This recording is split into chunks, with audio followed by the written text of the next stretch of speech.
بسم اللہ الرحمن الرحیم۔ فیکٹیسٹی کے معزز ناظرین السلام علیکم۔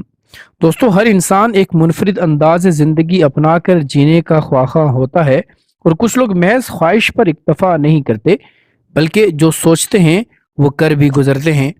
پھر ان کے اس عمل سے کچھ ایسا ہوتا ہے جو رہتی دنیا تک مثال بن جاتا ہے، یا پھر ایسی نصیحت بنتا ہے کہ ویسا سوچنا یا کرنا بھی دوبارہ کسی کے گمان سے نہیں گزرتا۔ ایسا ہی کچھ تنزے نامی اس لڑکی کے ساتھ بھی ہوا۔ اس لڑکی کا بچپن عام لوگوں سے بالکل مختلف گزرا۔ بجائے گڑیوں اور دیگر کھلونوں کے یہ بچی خوفناک جنگلی جانوروں کے ساتھ کھیلتی رہی اور پرورش پاتی رہی۔ ایسے بچپن کے بعد لڑکپن اور پھر جوانی کیسی ہوئی ہوگی تصور بھی محال ہے، مگر ہمارے ساتھ جڑے رہ کر اس حقیقت سے بھی آپ آشکار ضرور ہو جائیں گے۔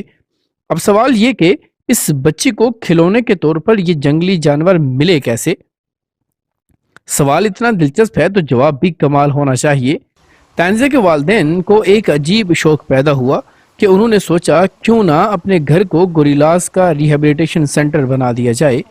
دونوں میاں بیوی اس بات پر متفق ہو گئے اور یوں ان کے گھر میں بےکس اور لاچار گوریلاز کی آمد کا سلسلہ شروع ہو جاتا ہے۔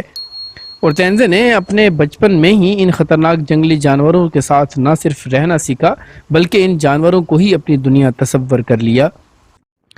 تنزے کا والد، جس کا نام ڈیمین تھا، اکثر گوریلاز کو ریسکیو کرتا اور انہیں اپنے ریہیبلیٹیشن سینٹر میں لے آتا اور ان کی کافی عرصے دیکھ بھال کے بعد ان کو واپس ان کی قدرتی مسکن میں چھوڑ دیتا۔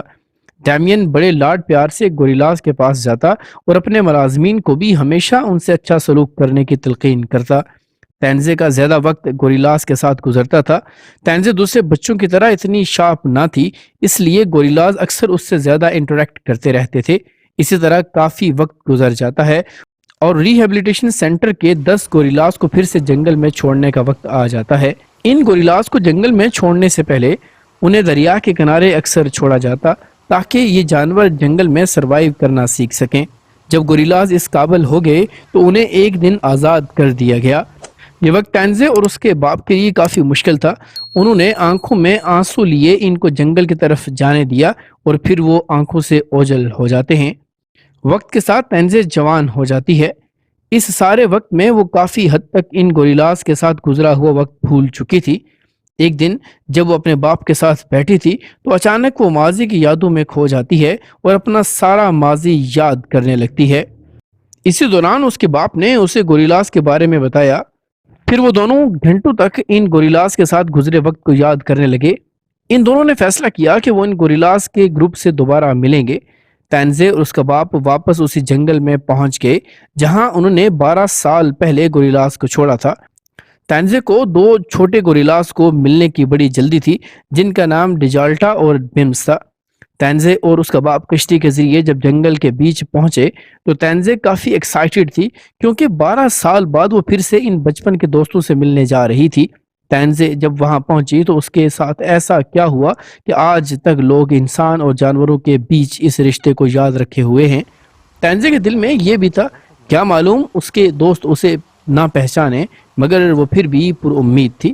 کافی تلاش کے بعد آخرکار تنزے اور اس کے باپ کو گوریلاز نظر آئے۔ اس آئی کانٹیکٹ کے بعد جو ہوا وہ کافی ایموشنل تھا۔ جیسے ہی گوریلاز نے تنزے اور اس کے باپ کو دیکھا، انہوں نے درختوں سے چھلانگیں لگائی اور دوڑ کے ان دونوں سے لپٹ جاتے ہیں۔ گوریلاز ان دونوں سے کافی دیر اسی طرح لپٹے رہے اور طرح طرح کی آوازیں نکال کر اپنی خوشی کا اظہار کرتے رہے۔ تنزے اپنے ان بچپن کے دوستوں سے مل کر کافی خوش تھی اور ہمیشہ ان کے ساتھ رہنا چاہتی تھی، مگر ایسا ممکن نہ تھا کیونکہ جنگل میں ان کے لیے لمبے عرصے تک رہنا مشکل تھا۔ تنزے اور اس کا باپ کچھ وقت ان گوریلاز کے ساتھ رہنے کے بعد جب واپس جانے لگے تو ان کے لیے ان گوریلاز کو الوداع کہنا بہت ہی مشکل تھا کیونکہ وہ جانتے تھے کہ اب شاید کبھی زندگی میں ان سے ملاقات نہ ہو سکے۔ دوستو، ان گوریلاز کے ساتھ ان کا یوں ملنا اپنے اندر ایک عجیب حسن رکھتا ہے۔ محبت سے گزرے گئے لمحات چاہے وہ جانوروں کے ساتھ ہی کیوں نہ ہوں ہمیشہ یاد رکھے جاتے ہیں۔ امید ہے کہ ہماری آج کی یہ ویڈیو آپ کو ضرور پسند آئی ہوگی۔ ویڈیو پسند آنے کی صورت میں لائک، شیئر اور کمنٹ کر کے اپنی آراء سے ہمیں ضرور آگاہ کیجیے گا۔ ملتے ہیں اگلی ویڈیو میں کسی نئے ٹاپک کے ساتھ، تب تک اپنا اور اپنے سے منسلک تمام لوگوں کا خوب خیال رکھیے گا۔ فی امان اللہ۔